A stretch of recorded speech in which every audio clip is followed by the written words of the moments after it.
Early history of Malabar, the Portuguese period AD 1498 to 1663, written by William Logan. Readings on കേരളയിൽ ആദ്യത്തെ ചാപ്റ്ററാണ് Malabar manual. ഇതെഴുതിയത് മലബാർ കലക്ടറായിരുന്ന William ലോഗനാണ്. ഇത് അദ്ദേഹം എഴുതുന്നത് 1887-ലാണ്. It can be seen in the second line. ഇൻട്രൊഡക്ഷനിലെ ഏറ്റവും പ്രധാനപ്പെട്ട കാര്യങ്ങൾ: He subjected the various aspects of the region to detailed study and research. This included land distribution, taxation, agrarian issues, and immigration problems. ഇതൊക്കെയാണ് മലബാർ മാനുവലിലെ ഏറ്റവും പ്രധാനമായി ഇദ്ദേഹം വിഷയമാക്കുന്നത്. Land distribution എന്ന് വെച്ചാൽ ഭൂമി വിതരണം, ടാക്സേഷൻ നികുതി സമ്പ്രദായം, അഗ്രേറിയൻ ഇഷ്യൂസ് കാർഷിക സംബന്ധമായ വിഷയങ്ങൾ, ഇമിഗ്രേഷൻ പ്രോബ്ലംസ് ആളുകളുടെ കുടിയേറ്റ സംബന്ധമായ പ്രശ്നങ്ങൾ, ആളുകളുടെ വരവും പോക്കും. Malabar Manual, commissioned by the government of Madras, was published in 2 volumes in 1887. 1887-ലാണ് മലബാർ മാനുവൽ പബ്ലിഷ് ചെയ്യുന്നത്. Now come to the fourth line. It includes geography, flora and fauna, the inhabitants, their culture, religions and caste, occupation and livelihood, language, literature and economy. ഈ കാര്യങ്ങളാണ് മലബാർ മാനുവലിൽ പ്രധാനമായി ഉൾക്കൊള്ളിച്ചിരിക്കുന്നത്. Geography means ഭൂമിശാസ്ത്രം, Flora and ഫോന ആ പ്രദേശത്തിൻ്റെ കാലാവസ്ഥയും ഭൂപ്രകൃതിയും, the inhabitants അവിടെ അധിവസിക്കുന്ന ആളുകൾ, ദെയർ കൾച്ചർ അവരുടെ സംസ്കാരം, അവരുടെ മതം, അവരുടെ ജാതി, ദെയർ ഒക്യുപ്പേഷൻ മീൻസ് അവരുടെ ജോലി, ആൻഡ് ലൈവ്ലിഹുഡ് അവരുടെ ജീവിതമാർഗങ്ങൾ, their language, literature and economy അവരുടെ ഭാഷ, സാഹിത്യം, സാമ്പത്തികം, ഈ കാര്യങ്ങളൊക്കെയാണ് മലബാർ മാനുവലിൽ പ്രധാനമായും ഉൾക്കൊള്ളിച്ചിരിക്കുന്നത്. The book has 4 chapters: province, people, history and land. ഇങ്ങനെ 4 ചാപ്റ്റേഴ്സാണ് ഈ ബുക്കിലുള്ളത്. പ്രൊവിൻസ് മീൻസ് പ്രദേശം, പീപ്പിൾ ജനങ്ങൾ, ഹിസ്റ്ററി അതിൻ്റെ നാടിൻ്റെ ചരിത്രം, ആൻഡ് ലാൻഡ് അതിൻ്റെ ഭൂവിതരണം, ഭൂമി എങ്ങനെയാണ് നിൽക്കുന്നത്. ഇങ്ങനെ 4 ചാപ്റ്റേഴ്സായിട്ടാണ് മലബാർ മാനുവലിൽ കാര്യങ്ങളെ വിശദീകരിക്കുന്നത്. മറ്റൊരു പ്രധാനപ്പെട്ട point: O Chandu Menon, the author of Indulekha, helped William Logan in the preparation of Malabar manual. മലയാളത്തിലെ ആദ്യത്തെ ലക്ഷണമൊത്ത നോവൽ എന്ന് പറയപ്പെടുന്ന ഇന്ദുലേഖയുടെ രചയിതാവ് ഒ ചന്തുമേനോൻ. അദ്ദേഹം വില്യം ലോഗനെ മലബാർ മാനുവൽ എഴുതാൻ സഹായിച്ചിട്ടുണ്ട് എന്നാണ് പറയപ്പെടുന്നത്. Vasco da Gama landed at Pantalayani near Kozhikode in 1498. 1498-ലാണ് കോഴിക്കോട് കാപ്പാടിനടുത്തുള്ള പന്തലായനിയിൽ വാസ്കോ ഡ ഗാമ എത്തുന്നത്.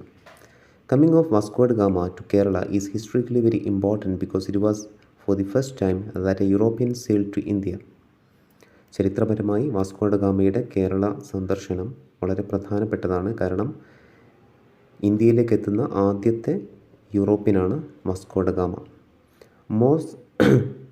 More importantly, it was the beginning of the colonial mercantilism and subsequent colonization of India. വളരെ പ്രധാനമായും വാസ്കോ ഡ ഗാമയുടെ ഈ വരവാണ് ഇന്ത്യയിൽ കൊളോണിയൽ കച്ചവടത്തിന് തുടക്കം കുറിക്കുന്നതും പിന്നീട് ഇന്ത്യയെ കോളനിവൽക്കരണത്തിലേക്ക് നയിക്കുന്നതും. The period of Portuguese rule in India is said to be between 1505 and 1961. Portuguese ഭരണത്തിൻ്റെ ഇന്ത്യയിലെ വർഷം എന്നുള്ളത് 1505 മുതൽ 1961 വരെയാണ്. The following is an extract from Malabar Manual which describes the journey of Gama to Kerala and his association with the Moorings. നമ്മുടെ പാഠപുസ്തകത്തിൽ കൊടുത്തിരിക്കുന്ന മലബാർ മാനുവലിലെ ഭാഗം വാസ്കോ ഡ ഗാമയുടെ കേരളത്തിലേക്കുള്ള വരവും അദ്ദേഹം അന്നത്തെ കോഴിക്കോട്ടെ രാജാവായിരുന്ന സാമൂതിരിയുമായി അദ്ദേഹത്തിൻ്റെ ബന്ധവുമെല്ലാമാണ് ഈ ചാപ്റ്ററിൽ വിവരിക്കുന്നത്. Now we can move on to the text. Starting from Belém near Lisbon on the 25th of March 1497, Vasco da Gama's fleet consisted of 3 small vessels called the San Rafael, the San Gabriel, and the San Miguel. Each ship carried 80 men, officers, seamen and servants. Portugal തലസ്ഥാനമായ ലിസ്ബണിൽ നിന്ന് Vasco da gamma 1497 ഇന്ത്യയിലേക്കുള്ള യാത്ര ആരംഭിച്ചത്. 3 ജലവാഹനങ്ങളടങ്ങിയ കപ്പൽപ്പടയുമായിട്ടാണ് Vasco da gamma യാത്ര തിരിക്കുന്നത്. After a voyage of nearly 5 months, the fleet arrived at St. Helena Bay. 5 മാസത്തെ നീണ്ട യാത്രയ്ക്ക് ശേഷം അവരുടെ കപ്പൽപ്പട സെൻറ്റ് ഹെലേന തുറമുഖത്തെത്തി. From that point, they stood out to sea for 1 month and then made for the land. പിന്നീട് 1 മാസം കൂടെ കപ്പൽ യാത്ര നടത്തി മറ്റൊരു തീരത്തേക്കെത്തി. Failing in weathering the cape on that tack, they again stood out to sea for 2 months, and on making for the land, they found that they had weathered the cape. അവസാനം south ആഫ്രിക്കയിലെ Cape of ഹോപ്പിൻ്റെ തീരത്ത് അവർ വീണ്ടും എത്തി. After entering 1 or 2 rivers east of the cape, they left the coast, and on 8th December 1497, the squadron encountered a great storm and the crews rose in mutiny. പിന്നീട് Cape തുറമുഖത്ത് നിന്ന് പുറപ്പെട്ട Vasco da ഗാമയുടെ കപ്പൽപ്പട ഒരു ചുഴലിക്കാറ്റിൽ അകപ്പെട്ടു. എങ്കിലും അതിനെയും അതിജീവിച്ച് അവർ യാത്ര തുടർന്നു. The officers stood by their commander, the ringleaders were put in irons, and the ships went on their way, sighting the coast of Natal on Christmas Day. അവരുടെ കൂട്ടായ പരിശ്രമത്തിൻ്റെയും മനഃശക്തിയുടെയും ഫലമായി വീണ്ടും യാത്ര തുടർന്ന അവർ ക്രിസ്മസ് ദിനത്തിൽ നദാലിൻ്റെ തീരത്തെത്തി. On 6th January 1498, the squadron entered the river of Mire, and there they remained for a month, carrying the ships and breaking up the San Miguel, the crew of which was distributed between the other 2 ships. Coelho himself thereafter sailing with Vasco da Gama in the San Rafael. ഇടയ്ക്ക് വെച്ച് നിയന്ത്രണം നഷ്ടപ്പെട്ട ചില കപ്പലുകൾ പിന്നീട് San മിഗയിലെത്തിയപ്പോൾ 2 അവർ ഈ കപ്പൽപ്പടയെ വിഭജിച്ചു. Vasco da gamma അതിലൊന്നിൽ Coelho എന്ന കമാൻഡറുടെ ഒപ്പം ഒരു ചെറുകപ്പലിൽ യാത്ര തുടർന്നു. Leaving the place in February, they passed the banks of Sofala, and at the end of March, the expedition reached Mozambique. മാർച്ചിൽ മൊസാംബിക്കിൻ്റെ തീരത്ത് യാത്രാസംഘമെത്തി. There they remained for about 20 days and left it on Sunday, 8th or 15th April. On 21st April, the squadron reached Mombasa, and on Sunday, 29th April, Melinde. Vasco da Gama ഓരോ തീയതികളിലും ഏതൊക്കെ തീരങ്ങളിൽ ഏതൊക്കെ പ്രദേശങ്ങളിൽ എത്തി എന്നുള്ളതാണ് ഈ പാരഗ്രാഫുകളിൽ പറയുന്നത്. ഇതിൽ പല വേർഡുകളും ആർക്കൈക്ക് വേർഡുകളായിരിക്കും, പണ്ടത്തെ ഇംഗ്ലീഷ് വേർഡുകളാണ്. അതെല്ലാം ഇന്ന് അത്ര പ്രസക്തമല്ല. അതുകൊണ്ട് ജസ്റ്റ് ഇതിൻ്റെ സമ്മറി മാത്രം, അതിൻ്റെ ആശയം മാത്രം മനസ്സിലാക്കി വെക്കാം. Now we can move on to the next paragraph. Their stay at Melinde extended to 3 months, for the moon of July was the beginning of the season for departure from Melinde for India. മെലിൻഡയുടെ തീരത്ത് അവർ 3 മാസം താമസിച്ചു. പിന്നീട് അവർ ഇന്ത്യയിലേക്ക് യാത്ര തുടർന്നു. The king of Melinde most hospitably entertained the strangers and provided them with pirates and with a broker to help them in their trade. മെലിൻഡയിലെ രാജാവ് അവർക്ക് കൃത്യമായ ആതിഥേയ സ്വീകരണം നൽകി. അവർക്ക് യാത്ര തുടരാൻ വേണ്ട പൈലറ്റിനെ നൽകി. അതോടൊപ്പം ഇന്ത്യക്കാരുമായി കച്ചവടം ചെയ്യാൻ അവരെ സഹായിക്കാൻ ഒരു ബ്രോക്കറെ, ഒരു ഏജൻറ്റിനെ കൂടി ഈ യാത്രാസംഘത്തിന് മെലിൻഡയിലെ രാജാവ് നൽകി. And it was by his advice that the expedition eventually sailed for Calicut instead of for Campe, whither the broker wished to take them. അങ്ങനെ ഈ ബ്രോക്കറുടെ ഉപദേശപ്രകാരമാണ് നേരത്തെ ഗുജറാത്തിലെ കമ്പം തുറമുഖത്തേക്ക് യാത്ര തിരിച്ച സംഘം പിന്നീട് കേരളത്തിലെ കാലിക്കറ്റ്, കോഴിക്കോട് തുറമുഖത്തേക്ക് വരാൻ തീരുമാനിക്കുന്നത്. ഈ ബ്രോക്കറുടെ ഉപദേശപ്രകാരമാണ് അവർ യാത്ര വഴി തിരിച്ച് കേരളത്തിലേക്ക് മാറ്റുന്നത്. Leaving Melinde on 6th of August 1498, the two ships ran across with the southwest monsoon and sighted the coast of Malabar on 26th August. August 26-നാണ് ഈ യാത്രാസംഘം മലബാറിൻ്റെ തീരത്ത് എത്തുന്നത്. The pilots foretold that the first land to be seen would be a great mountain. അവരോട് pilot മുൻകൂട്ടി ഒരു കാര്യം പറഞ്ഞിരുന്നു. അവർ തീരത്തെത്തുന്നതിന് മുൻപേ ഒരു വലിയ മൗണ്ടെയിൻ, വലിയൊരു കുന്ന് കാണാൻ പറ്റും, വലിയൊരു മല കാണാൻ സാധിക്കും. Which is on the cost of India in the kingdom of Cannanore, which the people of country in their language call the mountain Delili, and they call it of the rat, and they call it Mount Delhi, because in this mountain there were so many rats that they never could make a village there. Kannanur എന്ന രാജ്യത്ത്, കണ്ണനൂർ എന്ന് ഇവിടെ ഉദ്ദേശിക്കുന്നത് കണ്ണൂരാണ്, ഇന്നത്തെ കണ്ണൂരാണ്. അവിടെയുള്ള ഒരു തീരത്തോട് ചേർന്ന ഒരു വലിയ മല കാണാം. ആ മലയിൽ മുഴുവൻ എലികളായിരിക്കും. അതുകൊണ്ട് ഇതിനെ നാട്ടുകാർ ഇതിനെ എലിമല എന്നാണ് വിളിക്കുന്നത്. നമ്മുടെ ഇന്നത്തെ ഏഴിമലയാണത്. ഈ എലിമല ചേർന്നാണ് പരിണമിച്ചാണ് നമ്മൾ ഇന്ന് ഏഴിമല എന്ന് വിളിക്കുന്നത്. ഇന്നത്തെ ഏഴിമല നാവിക അക്കാദമി ഒക്കെ സ്ഥിതി ചെയ്യുന്ന സ്ഥലമാണിത്. അതിനെ അവർ പോർച്ചുഗീസുകാരെന്ന് വിളിച്ചത് മൗണ്ട് ഡൽഹി എന്നാണ്. Running down the coast from Mount Delhi, the expedition passed Kannur without stopping, which town seems to have presented much the same appearance then as it does now, for it is described as a large town of thatched houses inside a bay. അവർ കണ്ണൂർ തങ്ങളുടെ യാത്ര നിർത്താതെ, കണ്ണൂർ തീരത്തേക്ക് തങ്ങളുടെ കപ്പൽപ്പട അടുപ്പിക്കാതെ വീണ്ടും യാത്ര തുടർന്നു. കപ്പലിൽ പോകുമ്പോൾ അവർ ഈ താച്ച്ഡ് ഹൗസസ് ഒക്കെ തീരത്ത് കാണുന്നുണ്ട്. താച്ച്ഡ് ഹൗസ് മീൻസ് ഈ പുൽമേട് കൊണ്ട് കെട്ടിയുണ്ടാക്കുന്ന കുടിലുകൾ. ഇത്തരം അന്നത്തെ കണ്ണൂരിൻ്റെയും കോഴിക്കോടിൻ്റെയും ഒക്കെ തീരത്ത്, അല്ലെങ്കിൽ കേരളത്തിൽ അന്നുണ്ടായിരുന്ന വീടുകളുടെ രൂപമാണ് പറയുന്നത്. The ships continued running along the coast close to land, for the coast was clear without banks against which to take precautions. അവർ തീരത്തോട് ചേർന്നുകൊണ്ട് അവരുടെ കപ്പൽ യാത്ര കേരള തീരത്തിൽ കണ്ണൂരിൽ നിന്ന് കോഴിക്കോട്ടേക്ക് യാത്ര തുടർന്നു. And the pilots gave orders to cast anchor in a place which made a sort of bay, because there commenced the city of Calicut. This town is named Calicut.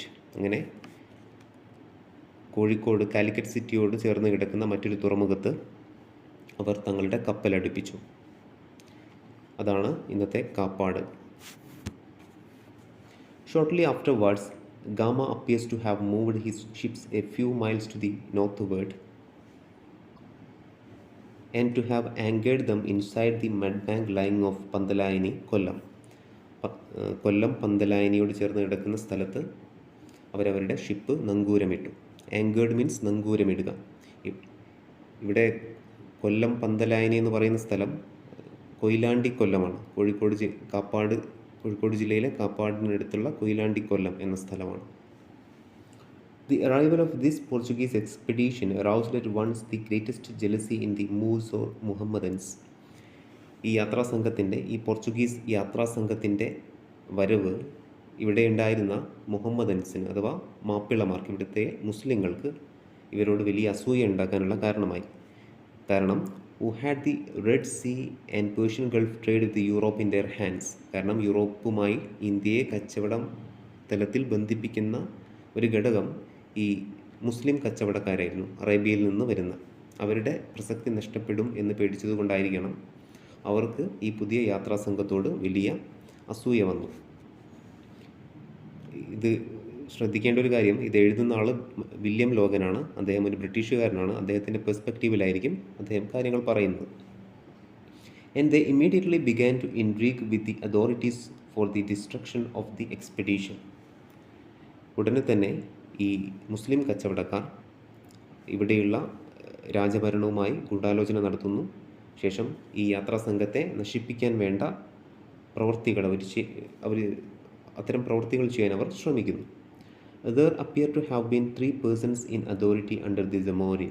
അന്നത്തെ കോഴിക്കോട് ഭരിച്ച രാജാവ് സാമൂതിരി രാജാവിൻ്റെ കീഴിൽ പ്രധാനമായും 3 വ്യക്തികളാണ് അദ്ദേഹത്തെ രാജാവിന് കീഴിൽ നോക്കി നടത്തിയിരുന്നത്. The overseer of the treasury, the king's justice and the chief officer of the palace guard. ട്രഷറിയുടെ ഓവർസിയർ എന്ന് വെച്ചാൽ ധനകാര്യം നോക്കുന്ന ആൾ, അതേപോലെ രാജാവിൻ്റെ ജഡ്ജ്, അതേപോലെ കൊട്ടാരം നോക്കി നടത്തിയിരുന്ന ആൾ. ഇങ്ങനെ 3 പേരാണ് ഇവിടുത്തെ കാര്യങ്ങൾ നോക്കി നടത്തിയിരുന്നത്. The first 2 of these were the first to be liberally bribed to obstruct the newcomers. ഇതിൽ ആദ്യത്തെ 2 പേർ ഈ പുതിയ പോർച്ചുഗീസ് പടയെ നശിപ്പിക്കാൻ വേണ്ടി കൈക്കൂലി വാങ്ങിയവരാണ്. ബ്രൈബ് മീൻസ് കൈക്കൂലി നൽകുക. ബ്രൈബ്ഡ് മീൻസ് കൈക്കൂലി നൽകി.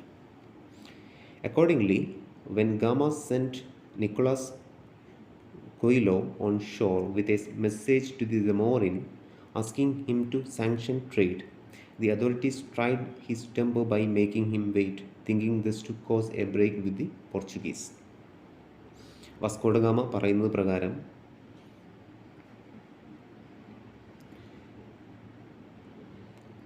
അദ്ദേഹം നിക്കോളാസ് കൊയ്ലോ എന്ന തൻ്റെ നാവികനെ സാമൂതിരിയുമായി കച്ചവട കരാറുണ്ടാക്കാൻ വേണ്ടി പറഞ്ഞയക്കുന്നു. പക്ഷേ ഇദ്ദേഹത്തെ കൊട്ടാരത്തിന് പുറത്ത് ഒരുപാട് നേരം ഇവർ വെയിറ്റ് ചെയ്യിപ്പിക്കുന്നു, ഈ സാമൂതിരിയുടെ ആളുകൾ. But being warned by a Castilian whom they found in the place, he exercised patience and on declining to give his message to any but the king himself. പക്ഷേ അവിടെ ഉണ്ടായിരുന്ന കാസ്റ്റലിയൻ മീൻസ് ഒരു സ്പാനിഷ്, കാസ്റ്റലിയൻ എന്നുള്ളത് Spanish ഭാഷയാണ്. അഥവാ Spanish ഭാഷ സംസാരിക്കുന്ന അല്ലെങ്കിൽ സ്പാനിഷ് പൗരന്മാരെയാണ് കാസ്റ്റലിയൻ എന്ന് പറയുന്നത്. അപ്പോൾ ഇവിടെ നേരത്തെ ഉണ്ടായിരുന്ന ഒരു കാസ്റ്റലിയൻ, അദ്ദേഹം ഈ നിക്കോളാസ് കൊയ്ലോയ്ക്ക് മുന്നറിയിപ്പ് നൽകുന്നു, ഇങ്ങനെ ഇടനിലയിൽ നിൽക്കുന്ന ആളുകൾ ചിലപ്പം നിങ്ങളെ പറ്റിക്കാൻ ശ്രമിക്കും, അതുകൊണ്ട് നിങ്ങളുടെ മെസ്സേജ് നേരിട്ട് രാജാവിന് തന്നെ കൊടുക്കണം എന്ന് പറയുന്നത് പ്രകാരം അദ്ദേഹം ക്ഷമയോടുകൂടി രാജാവിനെ കാത്തിരിക്കുന്നു. He was at last admitted to an audience, and after some further delay, the king gave his sanction written on palm leaf for opening trade. അവസാനം വളരെ നേരം കാത്തിരുന്നതിന് ശേഷം രാജാവിനെ കാണുന്നു. ശേഷം കച്ചവട കരാറിനുള്ള അനുമതി ഒരു പാം ലീഫിൽ, ഒരു അന്ന് എഴുതി ഒരു താളിയോലയിൽ ഇതിൻ്റെ കച്ചവട കരാർ എഴുതി വാങ്ങുന്നു. പാം ലീഫ് മീൻസ് അന്ന് നമ്മൾ കരാറുകളൊക്കെ എഴുതാൻ ഡോക്യുമെൻറ്റുകളായിട്ട് ഉപയോഗിച്ചിരുന്നത് ഇത്തരം താളിയോലകളാണ്. Trade accordingly began, but the Portuguese were supplied with nothing in the way of goods but rubbish and scantily even with that. പക്ഷേ കച്ചവടം നടത്തിയെങ്കിലും പോർച്ചുഗീസുകാർക്ക് വേണ്ടത്ര അവർ സാമൂതിരിക്ക് കൊടുക്കുന്നതിന് തുല്യമായ ഗുണമുള്ള ഒന്നും തിരികെ ലഭിച്ചില്ല. തിരികെ ലഭിച്ച സാധനങ്ങളാവട്ടെ വളരെ കഷ്ടിച്ചു, വളരെ ചെറിയ സാധനങ്ങളുമായിരുന്നു. They accepted it. എന്നിരുന്നാലും അവരത് സ്വീകരിച്ചു. However, in default of better stuff, but the jealousy of the Moors prevented them eventually from getting even this much. പക്ഷേ പിന്നീട് ഈ മുസ്ലിം കച്ചവടക്കാർ ഈ ചെറിയ കച്ചവടം പോലും അവർ തടഞ്ഞു വെച്ചു. ഇതെല്ലാം വില്യം ലോഗൻ്റെ പെർസ്പെക്റ്റീവിൽ പറയുന്ന കാര്യങ്ങളാണ്. Gama accordingly determine to visit the Zamorin in person. അവസാനം വാസ്കോ ഡ ഗാമ സാമൂതിരിയെ നേരിൽ കാണാൻ തീരുമാനിക്കുന്നു. And demand hostages for his safe conduct. എൻ്റെ സുരക്ഷിതമായ യാത്രയ്ക്ക് കോഴിക്കോട് രാജ്യത്ത് നിന്ന് കുറച്ച് കരുതൽ തടങ്കലുകാരെ ആവശ്യപ്പെടുന്നു. തിരിച്ചു പോയി വരുന്നതുവരെ ജാമ്യത്തിനായി തൻ്റെ പാളയത്തിൽ കുറച്ച് സാമൂതിരിയുടെ ആൾക്കാരെ നിർത്തുന്നു. By the Castilians' advice, the nephew of the king's justice was accepted as a sufficient hostage. അങ്ങനെ കാസ്റ്റലിയൻ്റെ ഉപദേശപ്രകാരം രാജാവിൻ്റെ ജഡ്ജി ഈ ഒരു നിർദ്ദേശം ഹോസ്റ്റേജസിനെ അല്ലെങ്കിൽ കാവൽ തടങ്കലുകാരെ കൊടുക്കാൻ തയ്യാറാകുന്നു. Intrigues were rife, however, and when Gama made his first attempt to land, he found that the Zamorin had gone to a place at some distance. പക്ഷേ ഇവരുടെ ഉപജാപം, ഇൻട്രീഗ് മീൻസ് ഉപജാപം അല്ലെങ്കിൽ ഗൂഢാലോചന എന്നൊക്കെയാണ്. ഇവരുടെ ഉപജാപം അത്രയും ശക്തമായിരുന്നു. കാരണം ഗാമ സാമൂതിരിയെ കാണാൻ പുറപ്പെട്ടപ്പം സാമൂതിരി സ്ഥലത്തില്ലായിരുന്നു, അദ്ദേഹം ദൂരെയുള്ള മറ്റെവിടെയോ പോയിരിക്കുകയാണ്.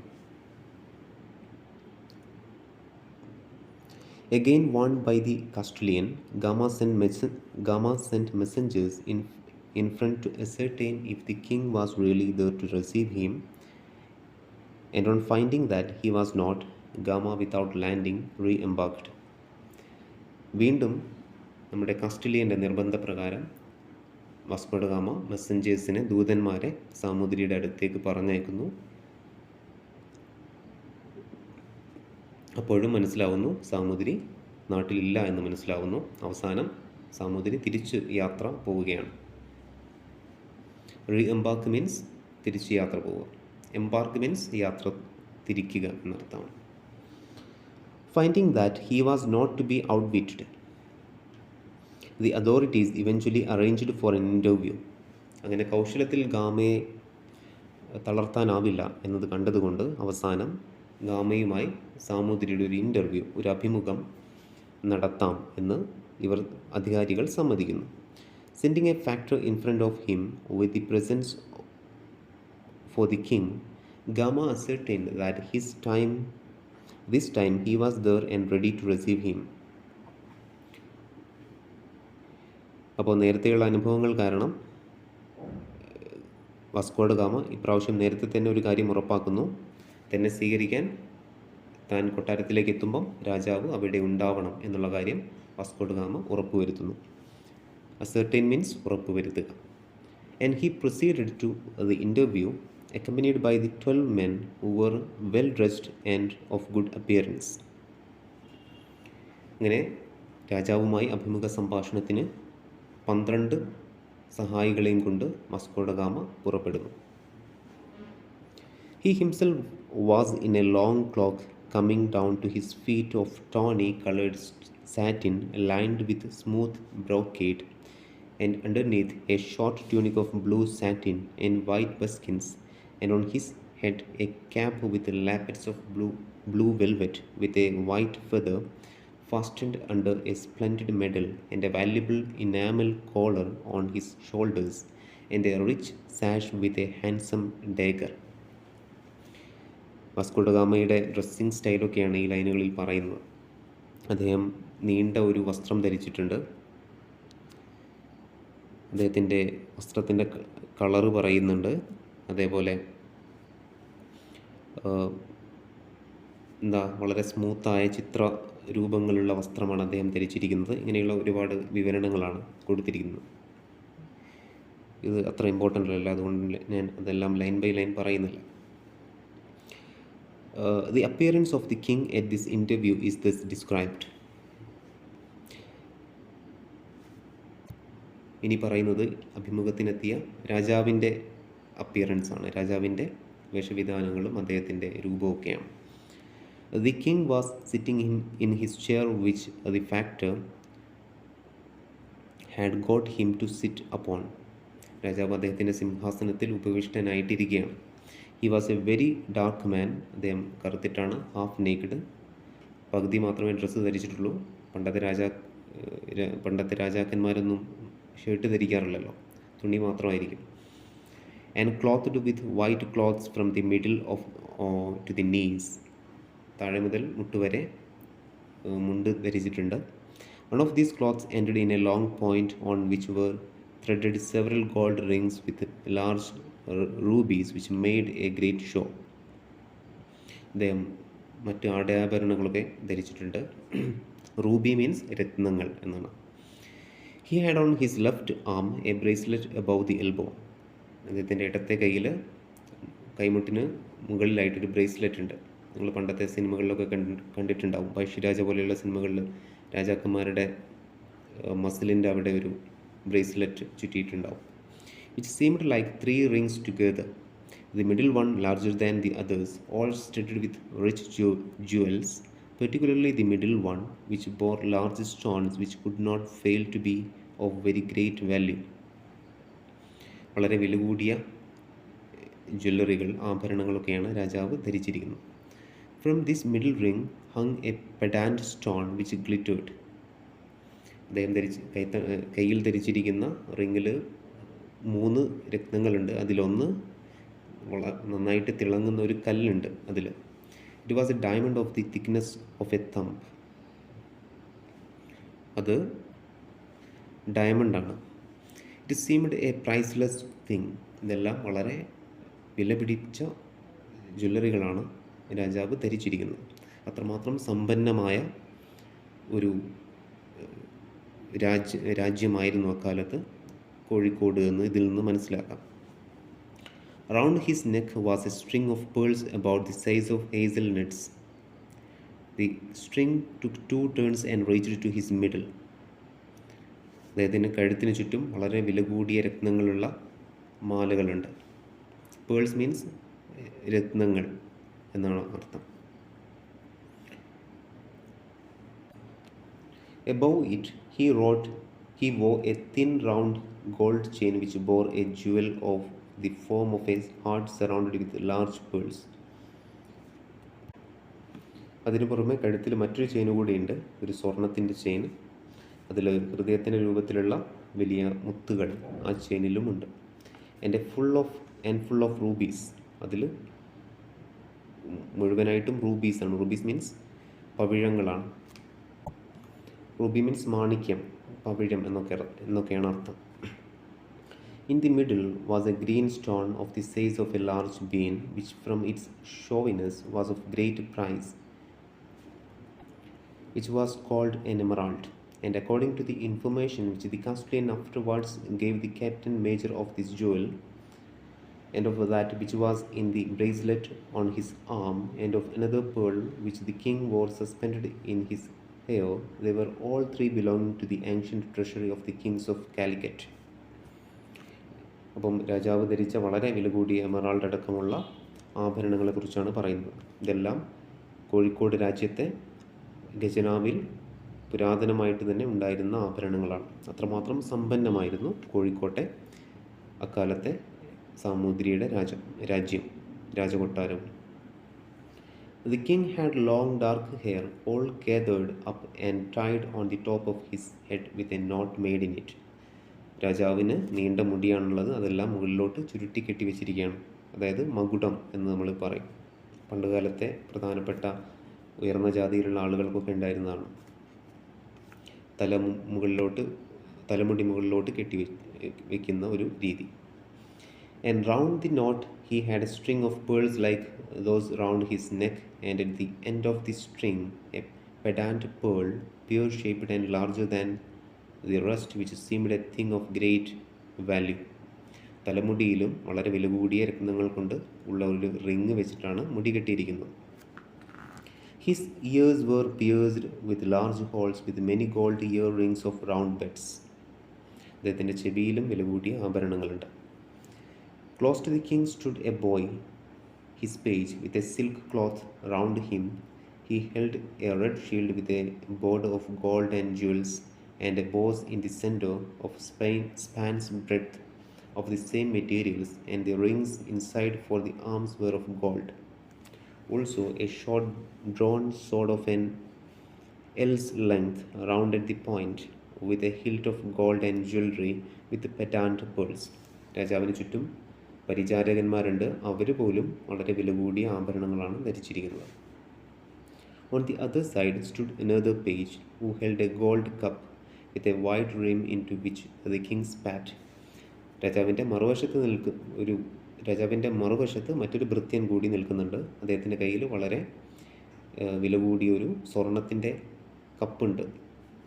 അത് രാജാവിന് തുപ്പാൻ വേണ്ടിയിട്ടുള്ളതാണ്. അഥവാ പണ്ടത്തെ രാജാക്കന്മാർക്കൊക്കെ മുറുക്കുന്ന ശീലം ഉണ്ടാവും. മുറുക്കി തുപ്പാനുള്ള പെട്ടിയാണ്, ഒരു കപ്പാണ് ആ ഭൃത്യൻ പിടിച്ചിരിക്കുന്നത്. And at the side of his chair was his chief Brahman, who gave him from time to time a green leaf closely folded with other things inside it, which the king ate and spat into the cup. മറ്റൊരു സ്ഥലത്ത് അദ്ദേഹത്തിൻ്റെ chief Brahmin നിൽക്കുന്നുണ്ട്, അഥവാ മുഖ്യ പരിചാരകൻ. അദ്ദേഹം രാജാവിന് ചവയ്ക്കാൻ വേണ്ട മുറുക്കാനില, green leaf എന്നതുകൊണ്ട് ഉദ്ദേശിക്കുന്നത് മുറുക്കുന്ന ഇല. ഇത് രാജാവിന് സമയാസമയങ്ങളിൽ കൊടുക്കും. രാജാവ് അത് ചവച്ചിട്ട് ഈ golden കപ്പിലേക്ക് തുപ്പും. Gama, on reaching the king's presence, made profound salutations. രാജാവിൻ്റെ അടുത്തെത്തിയ വാസ്കോഡ ഗാമ വളരെ വളരെ ബഹുമാനപൂർവ്വം അദ്ദേഹത്തെ സല്യൂട്ട് ചെയ്തു. And the king, bowing his head and his body a little, extended his right hand and arm, and with the points of his fingers touched the right hand of the captain major, and bade him sit upon the dais which he was.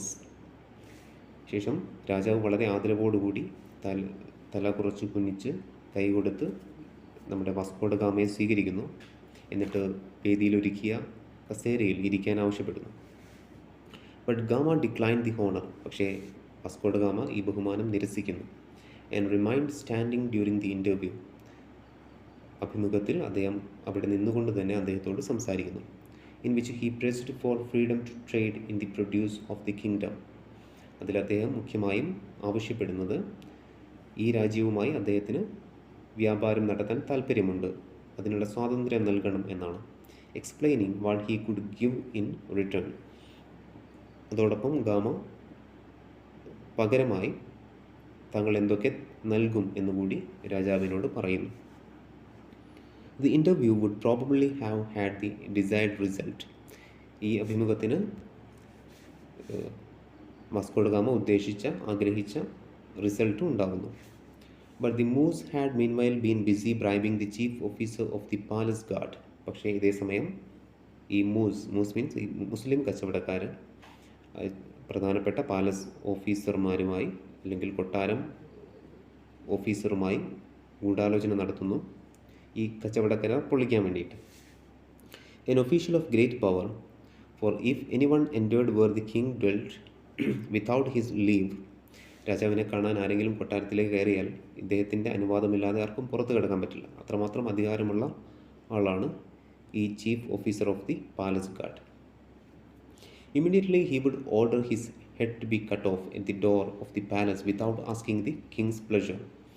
Even രാജാവിനോട് പോലും അനുവാദം ചോദിക്കാതെ കൊട്ടാരത്തിനകത്ത് കയറുന്ന ആളുടെ തലവെട്ടാനുള്ള അധികാരം ഈ chief of the പാലസിനുണ്ട്. To him, then the moose resorted in their alarm, and fresh dangers immediately beset Gama.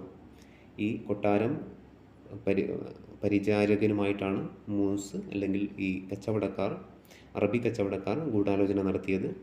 അതുകൊണ്ട് വാസ്കോഡ ഗാമയ്ക്ക് ഇതിൻ്റെ അപകടം പെട്ടെന്ന് മനസ്സിലായി.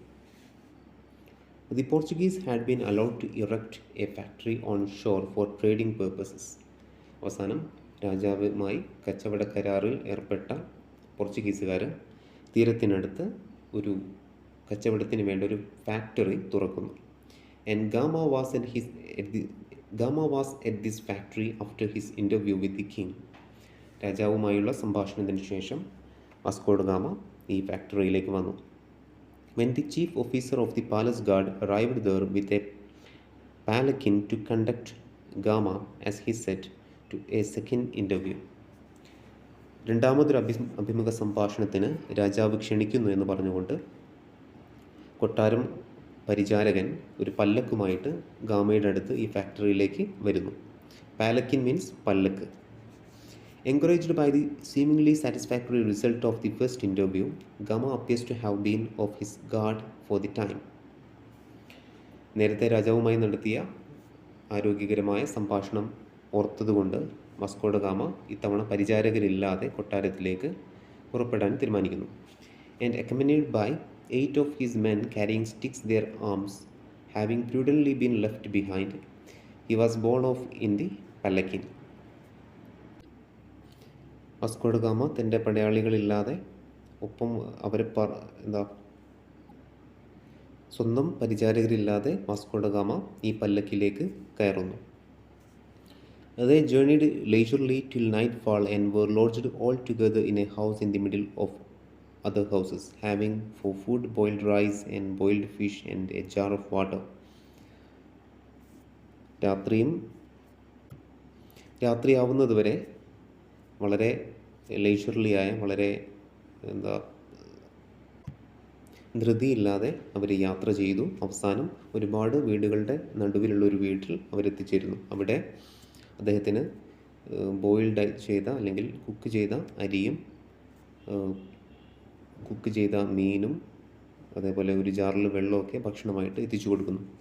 Next morning the doors of the house were opened very late and only those who wished to go out for offices of nature were permitted to do so. പിറ്റേ ദിവസം വളരെ വൈകിയാണ് ആ വീടിൻ്റെ വാതിലുകൾ തുറക്കുന്നത്. പ്രാഥമിക ആവശ്യങ്ങൾ നിറവേറ്റാൻ വേണ്ടി മാത്രമാണ് ആ വീട്ടിലുള്ളവരെ അന്ന് അനുവദിച്ചത്. Thus they remained a day and another night. വീണ്ടും അവർ ഒരു രാത്രിയും ഒരു പകലും കൂടെ ആ വീട്ടിൽ തുടരേണ്ടി വന്നു. On the next day they were taken among thickets until about midday, stifled with the great heat of the sun, and they reached the banks of a river, where they were put into 2 Indian boats and so went on. പിറ്റേ ദിവസം അവരെ കുറ്റിച്ചെടികൾക്കിടയിലൂടെ നട്ടുച്ചയ്ക്ക് വളരെ തിളച്ചു മറയുന്ന സൂര്യൻ്റെ കീഴിലൂടെ അവരെ മറ്റൊരു സ്ഥലത്തേക്ക് കൊണ്ടുപോകുന്നു. ഒരു പുഴയുടെ തീരത്താണ് അവർ എത്തിച്ചേരുന്നത്. അവിടെ 2 ഇന്ത്യൻ ബോട്ടുകളിൽ ഇവരെ കയറ്റി പറഞ്ഞേക്കുന്നു. The boat went with Gama went ahead and reached some houses where rice was cooked and offered to them. ഗാമയുമായി സഞ്ചരിച്ച ബോട്ട് മറ്റ് ബോട്ടുകൾക്ക് മുമ്പിൽ സഞ്ചരിച്ച് കുറച്ച് വീടുകളുടെ മുമ്പിലേക്ക് എത്തുന്നു. അവിടെ അവർക്ക് വേവിച്ച ഭക്ഷണം ഓഫർ ചെയ്യുന്നു. The other boat with 5 men in it remained behind. മറ്റ് 5 പേർ സഞ്ചരിച്ച boat പിറകിലുണ്ട്. And at night they were landed and put into another house. രാത്രിയായപ്പം അവരെ മറ്റൊരു വീട്ടിൽ എത്തിച്ചു. ഇത്രയുമാണ് ഈ ചാപ്റ്ററിൽ മലബാർ മാനുവലിൻ്റെ ഈ ഒരു ഭാഗത്ത് പറയുന്നത്. ഇനി ഇതിലുള്ള കുറച്ച് വേർഡുകൾ നോക്കാം. വോയേജ് എന്ന് വെച്ചാൽ ലോങ് ജേണി, നീണ്ട യാത്ര എന്നാണ് അർത്ഥം. കേപ്പ് എന്നുള്ളത് കേപ്പ് ഓഫ് ഹോപ്പ് എന്ന സൗത്ത് ആഫ്രിക്കയിലെ തീരത്തിൻ്റെ പേരാണ്. Squadron means A group of military aircraft or ships, അതായത് കപ്പൽപ്പട എന്നർത്ഥമാണ്. കാനനൂർ കണ്ണൂരിൻ്റെ ആദ്യത്തെ പേരാണ്. മൊംബാസ കെനിയയിലെ തുറമുഖ നഗരമാണ്. കോംബെ എന്നുള്ളത് ഗുജറാത്തിലെ കമ്പത്ത് എന്നറിയപ്പെടുന്ന തുറമുഖമാണ്. എ ഗ്രേറ്റ് മൗണ്ടെയിൻ എന്ന് സൂചിപ്പിക്കുന്നത് കണ്ണൂരിലുള്ള ഏഴിമല നാവിക അക്കാദമിയാണ്. ജമോരിൻ കോഴിക്കോട്ടെ സാമൂതിരി രാജകുടുംബം അല്ലെങ്കിൽ രാജാവിനെയാണ് സൂചിപ്പിക്കുന്നത്. So with this we can wind up this chapter. If you have any doubts or queries, you can comment below, and I am planning to do another summary, to make another English summary of this chapter. Hopefully I will do in the next video. Thank you.